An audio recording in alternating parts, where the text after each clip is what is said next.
IPL থেকে মোস্তাফিজুর রহমান ভাইয়ের শিকার কিছু নেই।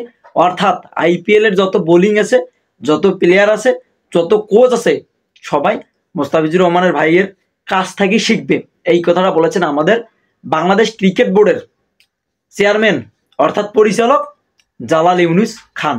আবার এই জালাল ইউনুস খানকে আমাদের বাংলাদেশের স্বনামধন্য একজন কোচ সালাউদ্দিন, এই মামাও কিন্তু তাকে রীতিমতো ট্রোল করিয়ে তার ফেসবুক পেজে পোস্ট দিয়েছে। জালাল ইউনুসকে নিয়ে 2টা লাইনের পোস্ট দিয়েছে।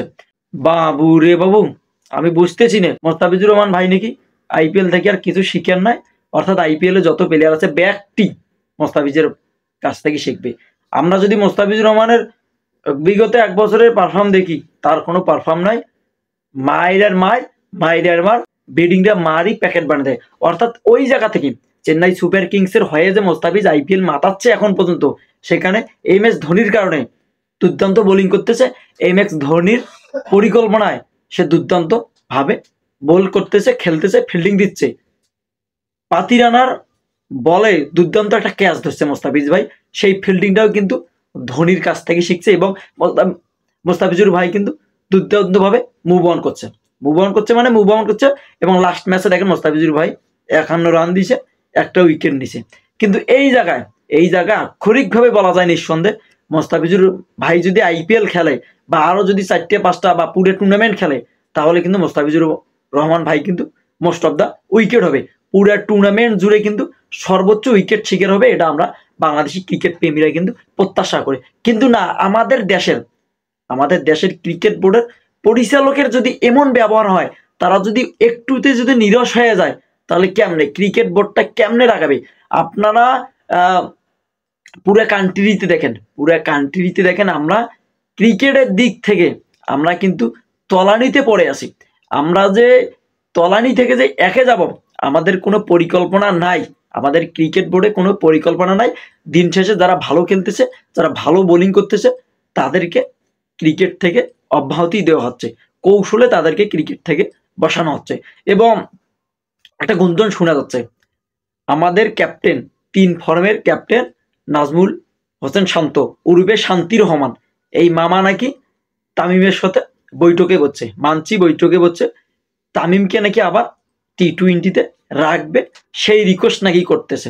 একটা দেশের প্লেয়ারকে যে সম্মান দেয় নাই, তামিম ভাইকে, খান সাহেবকে যে সম্মান দেয় নাই, অথচ তাকে আবার নাকি T20-তে ডাকতেছে। এটা ক্রিকেট বোর্ডের জন্য লজ্জাজনক। হ্যাঁ, মানছি ক্রিকেট বোর্ড, মানছি তামিমকে ফিরাবে, কিন্তু ক্রিকেট বোর্ড বলুক, ক্রিকেট বোর্ডের যারা প্রধান নির্বাচক আছে, যারা প্রধান কোচ আছে, চান্ডিকা হাতুড়ি সিং, তারা বলুক তামিমকে ফিরাও। কিন্তু না, শান্তকে কেন ফিরাতে হবে? তারা তো রীতিমতো এটাকে ফাজলামও মনে করতেছে।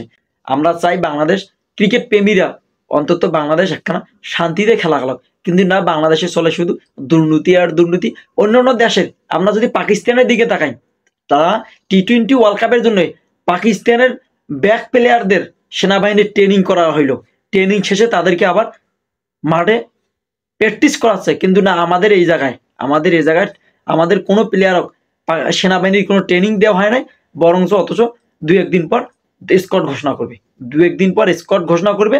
আমাদের কোনো পরিকল্পনা নাই, আমাদের মিডল অর্ডার, লো অর্ডার, ওপেনিং, আমাদের কোনো পরিকল্পনা নাই। কে ভালো খেলবে না খেলবে, আমাদের এই কোনো পরিকল্পনা নাই।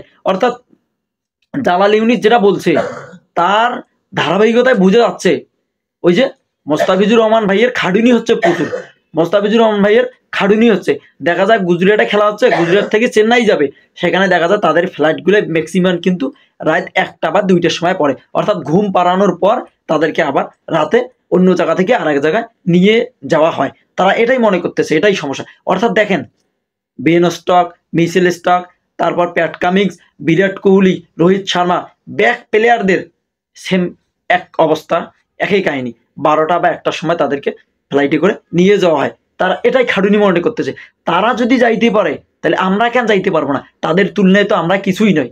কিন্তু আমরা বলতে চাই, জালাল ইউনুস ভাই, আপনি যেটা কথা বলতেছেন, এটা একবারে সম্পূর্ণ ক্রিকেট প্রেমীদের জন্য হতাশ, দুঃখজনক। And thanks for watching.